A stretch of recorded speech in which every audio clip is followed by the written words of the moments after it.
Do this?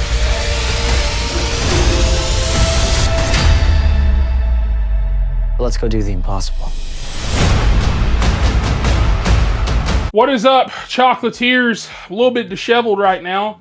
Been moving stuff today, but that does not stop the reviews. It does slow them down though, because if you're waiting for a Pixel and Popcorn, that will be out later on tonight, either before this video or after this video. Just didn't come out on the regular time, so I do apologize for that.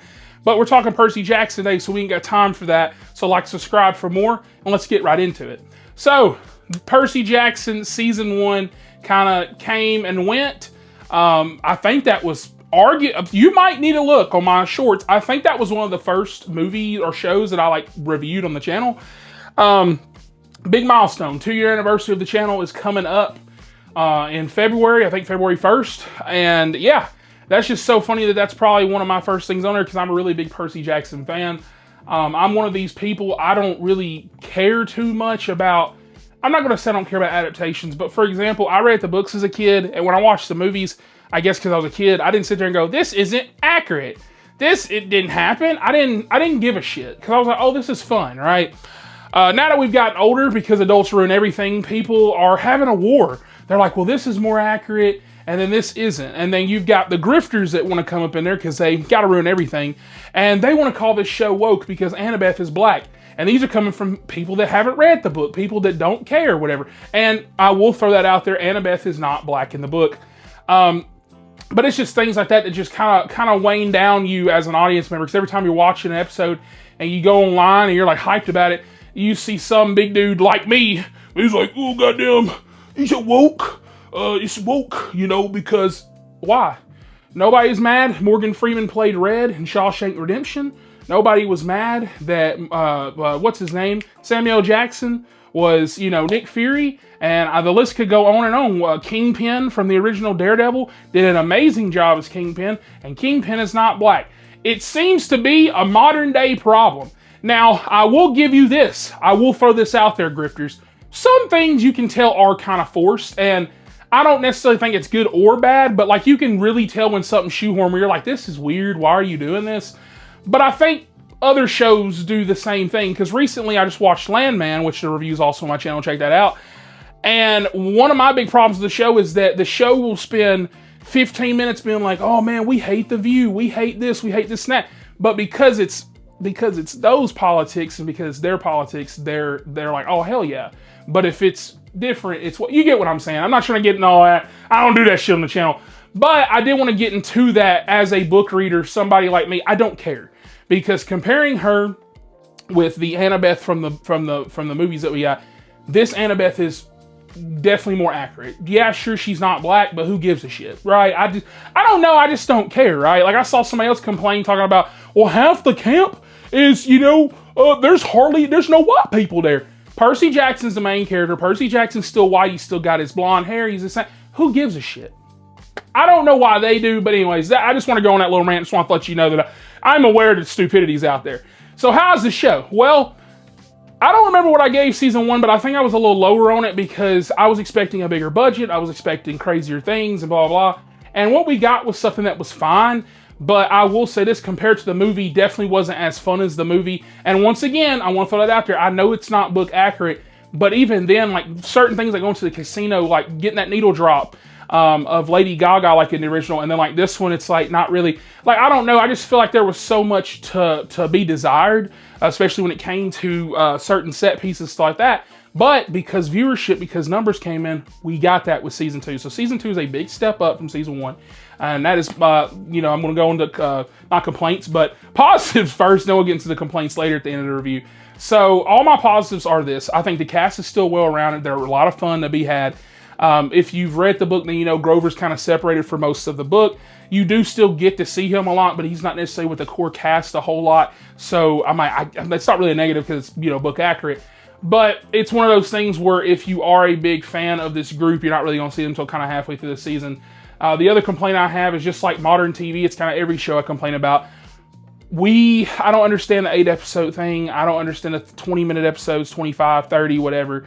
There were some episodes that would literally fucking start and then it would have 8 minutes of credits. And I was like, okay, so it's over and nothing really happened. And it's definitely one of those things that I'd rather take a 4 to 6. I know they're not going to do that, but I would rather take like a 4 to 6 episode story where like you get like an hour episode, like we get to flesh out some things more, maybe add some extra scenes, maybe give us maybe give us a longer season or something. But that's just modern TV for you. Like, look at Fallout; it's about to end in 2 weeks, and I was like, Jesus Christ, like it's just weird. It's weird. But once again, books are kind of short, so it's like I kind of get you whatever.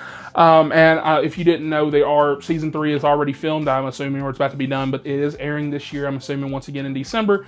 And viewership has dropped off on this show. I really don't fully know why, because, like I said, it's a big step up. The action scenes are a lot more impactful.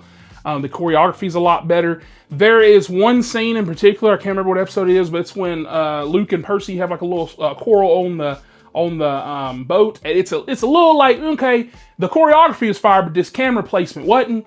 They were trying to do some goofy shots, and I didn't really like that. But outside of that, most of the action's pretty cool. The lore stuff's pretty cool. The setup stuff's pretty cool. The growing threat of Kronos is pretty cool. And so I think they did everything that they could have done. The big, standout from this book and from the show is Tyson. His actor is really, really good. He really gives comes across this, I'm really kind. You can, he give you like the clothes off his back type of guy. I think he portrays that really, really well. The brotherhood between him and Percy is really, really tight. And I really, really love that. Now to get into the complaints. I do, and this is a book thing for me. I think this is one of the, I'm not going to say it's the weakest book, but if you're reading a franchise, or if you're watching a franchise, the first one's always super impactful because you're getting to know your characters. The last one's super impactful because you're saying bye to your characters. And then the middle, it's like, okay, well, stuff, whatever. But this one is never always my favorite book, mainly because of the separation with Grover and stuff. But I would say that's just a minor complaint for me. Where a real complaints lie is that I wish we'd have got more time with other characters, maybe some of our villains. And I get, once again, you're trying to go book actor or whatever, but add scenes. I feel like a lot of directors and a lot of showrunners, and even at Rick Riordan, I think he either fully writes a show or he's a co-writer or something like that. I just feel like with this, like he could just add a whole lot more. I know he's adding a few things here or there, but like I just once again feel like there's a lot to be desired. That's just a me thing. That's why I'm not really fully taking off full points for that, because I'm not going to complain about what the show's not, because I want it to be like that. I'm not that type of reviewer. But yeah, I would say this is definitely a solid show. The budget definitely went up, so the CGI is looking a lot better. There's a bunch of cooler shots and stuff like that. I wish that we would have got a lot more when it comes to this story, but like I said, personally me, this was kind of a little bit of the weakest story or whatever, because a lot of it's setups. Like characters returning, characters coming back, new character introductions, stuff like that for the Titan's Curse, which we're getting later on this year, which is an adaptation finally. So we're finally done with the movie verse. We can get rid of that. But yeah, I really enjoyed the show for what it was. I was excited for every episode week to week. I think that I can only really recommend this to you if you're a Percy Jackson fan, or if you at least love season 1, and hell, even if you love the movies and you've watched season 1, just a mix of that. If you don't love Percy Jackson and you didn't like the first season, I'm not going to say the bigger budget's going to get you into this per se, but it might. You might love this story, so I would definitely say give it a shot.